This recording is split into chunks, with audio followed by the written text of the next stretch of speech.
2021년 6월 12일 토요일, 오늘은 갈라디아서 4장 21절부터 31절 말씀을 함께 묵상하겠습니다. 내게 말하라. 율법 아래 있고자 하는 자들아, 율법을 듣지 못하였느냐? 기록된 바 아브라함에게 두 아들이 있으니 하나는 여종에게서 하나는 자유 있는 여자에게서 났다 하였으며, 여종에게서는 육체를 따라 났고 자유 있는 여자에게서는 약속으로 말미암았느니라. 이것은 비유니 이 여자들은 두 언약이라. 하나는 신의 산으로부터 종을 낳은 자니 곧 하갈이라. 이 하갈은 아라비아에 있는 신의 산으로서 지금 있는 예루살렘과 같은 곳이니, 그가 그 자녀들과 더불어 종 노릇하고 오직 위에 있는 예루살렘은 자유자니 곧 우리 어머니라. 기록된 바 잉태하지 못한 자여 즐거워하라. 산고를 모르는 자여 소리 질러 외치라. 이는 홀로 사는 자의 자녀가 남편 있는 자의 자녀보다 많음이라 하였으니, 형제들아, 너희는 이삭과 같이 약속의 자녀라. 그러나 그때에 육체를 따라 난 자가 성령을 따라 난 자를 박해한 것 같이 이제도 그러하도다. 그러나 성경이 무엇을 말하느냐? 여종과 그 아들을 내쫓으라. 여종의 아들이 자유 있는 여자의 아들과 더불어 유업을 얻지 못하리라 하였느니라. 그런즉 형제들아, 우리는 여종의 자녀가 아니요 자유 있는 여자의 자녀니라. 아멘. 잠시 기도하시겠습니다. 사랑과 은혜의 하나님, 오늘도 우리들에게 새로운 날을 허락하시고 주님의 말씀 앞에 서게 하심을 감사드립니다. 온 세상 가운데 충만하신 하나님 아버지의 사랑을 깨닫게 하시고, 오늘 이 하루를 통하여 우리에게 바라시는 것이 무엇인지를 알게 하셔서 기쁨으로 주님의 말씀에 순종하는 자가 되게 하여 주옵소서.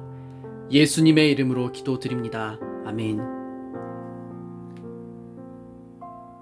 믿음으로 말미암는 구원에 대한 변증을 하고 있는 사도 바울은 이제 4장 마지막 단락에서 자신이 갈라디아서 2장 중반부터 시작된 주제들에 대해서 마무리를 짓고 있습니다. 21절에서 사도 바울은 율법 아래에 있고자 하는 자들을 향하여 직접적으로 이야기합니다. 여러분 가운데는 모세의 율법 아래에 있으려는 사람들이 있습니다. 말해보십시오. 여러분은 율법이 하는 일을 알지 못합니까? 그리스도께서 완전히 이루신 일에 대하여 자꾸만 자기 행위를 더하려는 자들에게 바울은 그들이 진정으로 의지해야 할 것이 무엇인지 알지 못하고 있다고 지적하고 있습니다. 이 부분에 대해 존 스토트는 이렇게 말합니다. 오늘날에도 그런 사람이 많이 있다. 그들은 바울의 편지를 받은 유대주의자는 아니지만 신앙이 율법주의적이며 하나님께 나아가려면 특정한 계율을 지켜야 한다고 생각한다. 그러나 사도 바울은 이제 이와 같은 그들의 주장이 얼마나 모순 덩어리인지를 드러내고자 합니다.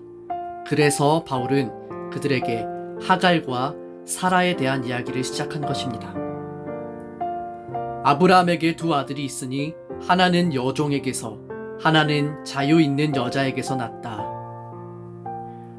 사도 바울은 24절에서 이 이야기는 비유라고 말하고 있습니다. 본디 비유라는 것은 무엇인가 목적하는 바가 있습니다. 그렇다면 바울이 이 비유를 통해 말하고자 하는 요지가 무엇입니까? 아브라함의 혈통을 주장하는 유대인들에게 바울은 너희가 그렇게 중요하게 생각하는 아브라함에게는 두 아들이 있었다는 사실을 우선 말합니다. 그 두 아들은 각기 하갈을 통해 낳은 아들 이스마엘과 사라를 통해 낳은 아들 이삭입니다. 일찍이 하나님께서는 아브라함에게 자손을 약속하셨지만 아브라함은 늙었고 사라는 아이를 가질 수 없었습니다. 그런 상태로 10년 이상을 보내고 난 후 어느 날 사라는 자신의 남편 아브라함에게 이렇게 권합니다. 사레가 아브라함에게 말했습니다. 여호와께서는 내가 아이를 갖도록 허락지 아니하셨습니다. 그러니 내 여종과 잠자리를 같이 하십시오. 하갈의 몸을 빌려 아이를 가질 수 있을지도 모릅니다. 아브람은 사레가 말한 대로 했습니다. 이러한 과정을 통해 낳은 아들이 바로 이스마엘인 것입니다. 그 일이 있은 후 14년이 지나서 아브라함은 자신의 나이 100세가 되었을 때 또 다른 아들을 얻게 됩니다. 여호와께서 말씀하신 대로 사라에게 행하셨으므로 사라가 임신하고 노년의 아브라함에게 아들을 낳으니 그에게 태어난 아들 곧 사라가 자기에게 낳은 아들을 이름하여 이삭이라 하였고. 두 아들의 출생의 과정에서 나타나는 차이점은 무엇입니까? 바울은 이렇게 요약합니다. 여종에게서 난 아브라함의 아들은 육체를 따라 태어났으나 자유인에게서 난 아들은 하나님의 약속을 따라 태어났습니다. 아브라함은 자신의 몸에서 난 자녀로부터 하나님의 언약이 이루어질 것을 알았습니다. 창세기 12장에서부터 시작해서 아브라함의 믿음의 여정을 잘 살펴보면 아브라함이 하나님의 언약에 대한 태도가 어떻게 변하고 있는지를 볼 수 있습니다. 사라가 자신의 남편에게 애굽에서 데려온 여종 하갈을 통해 아이를 낳자고 말한 것은 창세기 15장 4절에서 여호와께서 그들에게 주신 말씀에 대한 나름대로의 해석이었습니다. 여호와께서 아브라함에게 말씀하셨습니다. 내 몸에서 태어나는 자가 내 재산을 물려받게 될 것이다. 하나님께서는 아브라함의 몸을 통해 태어나는 자라야 상속자가 될 수 있다고 하셨으니 자신은 아이를 낳을 수 없는 몸이고 남편도 더 이상 나이가 들면 아이를 가질 수 없게 될 것이라고 판단한 사라는 하갈을 통해 아이를 낳자고 권했고 아브라함도 이와 같은 사라의 생각에 동의를 했습니다. 이와 같은 결정은 결과적으로 보면 하나님의 뜻과는 어긋난 선택이지만 그 당시 관습으로는 충분히 합법적인 일이었습니다. 아브라함은 하갈과 동침하는 쪽을 택함으로써 하나님이 아닌 아직은 의지할 수 있는 자신의 능력을 택했습니다. 자신의 노력으로 하나님의 뜻을 이루어 드리고자 한 것입니다. 그러나 그 결과는 무엇입니까?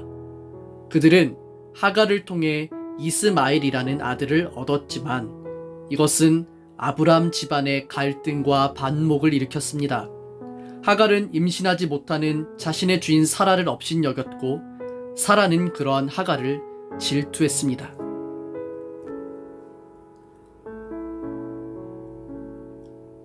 아브라함은 자신의 힘으로 하나님의 구원을 이루고자 했으나 결국 실패했습니다. 하나님께서는 이스마엘을 통해 언약을 성취하지 않으셨습니다. 이러한 사실들을 통해 사도 바울은 우리가 하나님의 능력을 의지하지 않고 자기 자신의 능력을 의지하게 되면 아브라함이 경험했던 쓰라린 실패를 겪게 될 것임을 말하고 있는 것입니다. 바울은 역사의 한 사건을 예화로 삼아서 복음의 예증으로 삼고 있는 것입니다.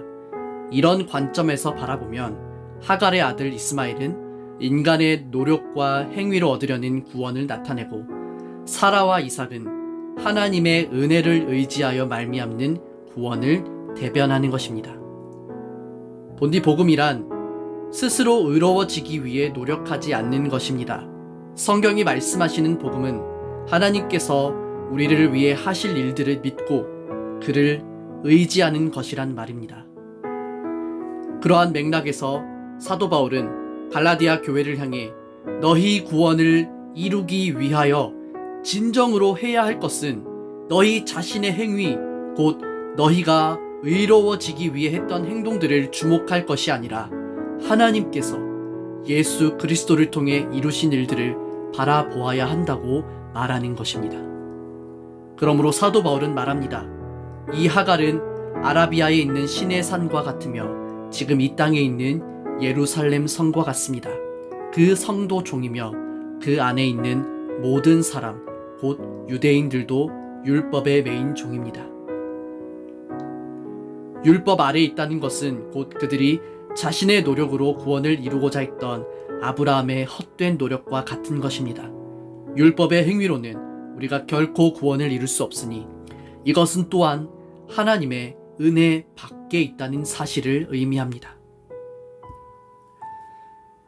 그러므로 행위로 자신의 의로움을 하나님 앞에 증명하라는 헛된 주장을 멈추지 않는다면 그들은 아무리 자신을 아브라함의 자손이라 주장할지라도 하나님의 구원과 전혀 상관없는 그저 율법 아래에 묶여있는 오히려 더욱 은혜가 필요한 자들이라는 사실을 나타내는 것입니다. 성경에 이렇게 적혀 있습니다. 아기를 낳지 못하는 여자와 같은 예루살렘아, 기뻐하여라.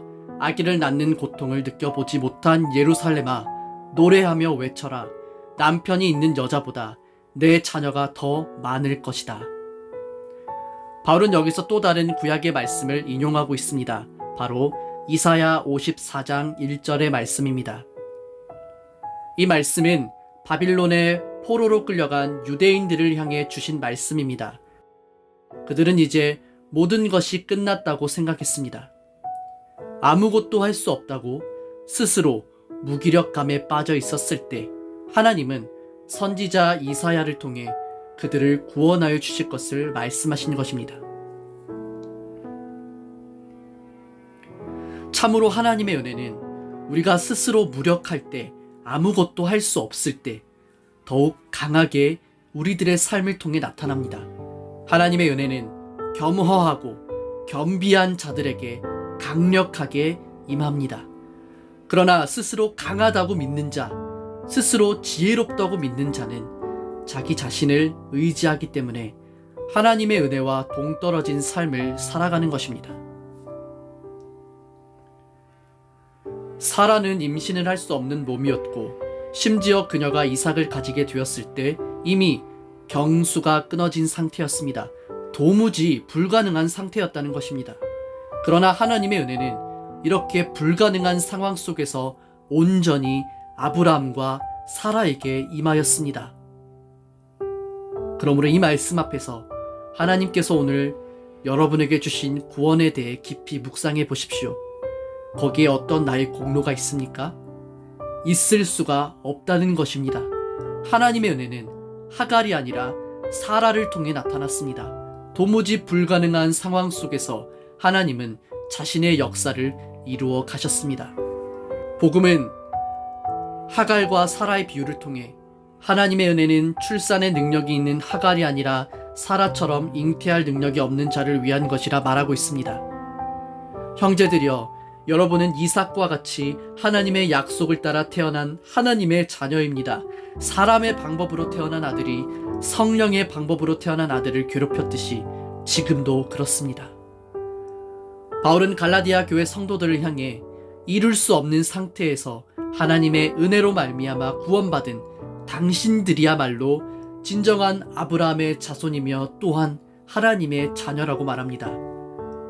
그러나 사람의 방법으로 태어난 아들 이스마엘은 그 후에 이삭을 학대했습니다.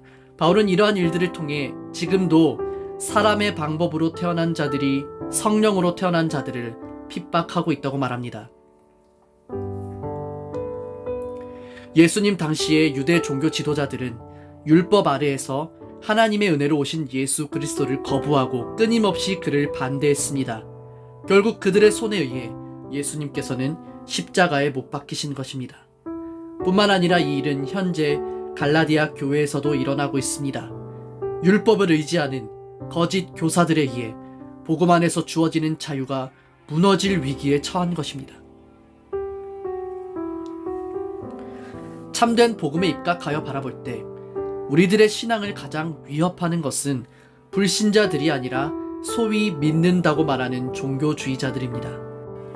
이런 사람들은 언제 어디서나 하나님의 은혜보다 자기 자신의 공로를 더 중요하게 여기기 때문에 자기를 드러내기를 좋아하는 사람들입니다. 이로써 사람들에게 존경을 받고 공동체 가운데 자신의 영향력을 펼치려 하는 것입니다. 그리고 자신을 인정하지 않거나 자신보다 더 인정받는 사람이 나타나면 그를 시기하여 어떻게든 그를 제거하여 자신의 자리를 지키려 합니다. 여러분, 제 말이 아닙니다. 예수님 당시에 유대 종교 지도자들이 자신들의 기득권을 지키기 위해서 행했던 일들입니다. 이러한 종교적 열심이 참 복음을 핍박하는 현상이 과거에 일어났었던 사건이 아니라 여전히 현재 진행형이라는 것입니다. 그러나 성경이 무엇을 말합니까? 여종과 그 아들을 내어 쫓아라. 본처의 아들은 아버지의 것을 다 물려받으나 여종의 아들은 아무것도 받지 못할 것이다. 그러므로 형제들이여, 우리는 여종의 자녀가 아니라 자유한 여자의 자녀입니다. 바울은 이제 이 단락을 마무리 짓고 있습니다. 그의 결론은 그러므로 하나님의 은혜를 의지하지 않고 자기 자신의 능력을 의지하는 사람은 여종에게 속하였고 그들이 아버지의 유업에 대해 물려받을 것이 없다는 것입니다. 오직 자유한 여자의 아들, 곧 하나님의 은혜의 역사로 말미암은 자녀만이 아버지의 유업을 물려받을 상속자가 되는 것입니다. 그러므로 오늘 여러분은 어디에 속한 자녀입니까? 복음은 자기 자신에게서 구원의 동기를 찾지 않고 오직 내 안에 선한 것이 없음을 고백하고 하나님의 은혜를 전적으로 의지하는 자에게서 강력한 구원의 역사를 이루어냅니다. 이것이 하나님께서 성경을 통해 보여주시는 바 복음의 참 뜻입니다. 사랑하는 여러분, 이 하루도 우리 스스로는 결코 이루어낼 수 없었던 구원의 역사를 이루어주신 하나님의 은혜 가운데 참 자유함으로 주님 앞에 나아갑시다. 행위나 공로가 결코 복음으로 말미암은 자유를 대신할 수 없으며 우리의 섬김과 우리의 헌신, 예배와 기도, 이 모든 신앙생활은 하나님이 주신 자유 안에서 기쁨으로 섬기는 것이 되어야지 그것이 우리들을 얽매이게 하는 원인이 되어서는 안 될 것입니다. 갈라디아서 말씀을 통해 우리 가운데 더욱 복음의 깊이가 더해지는 시간 되기를 소망합니다. 우리를 위해 이루신 예수 그리스도의 구속의 사역 앞에서 우리들의 마음은 그저 감사할 따름이며 또한 아무것도 할 수 없었던 나를 은혜로 살리신 하나님의 사랑에 감격할 따름입니다. 그의 사랑 안에서 살아갑시다. 우리는 그 은혜 아래 다스림을 받으며 자유함과 기쁨으로 그의 계명에 순종하며 살아갈 것입니다. 이러한 결단과 고백으로 오늘 하루도 주님의 기쁨이 되는 삶을 살아가시기를 우리 주 예수님의 이름으로 간절히 축복합니다.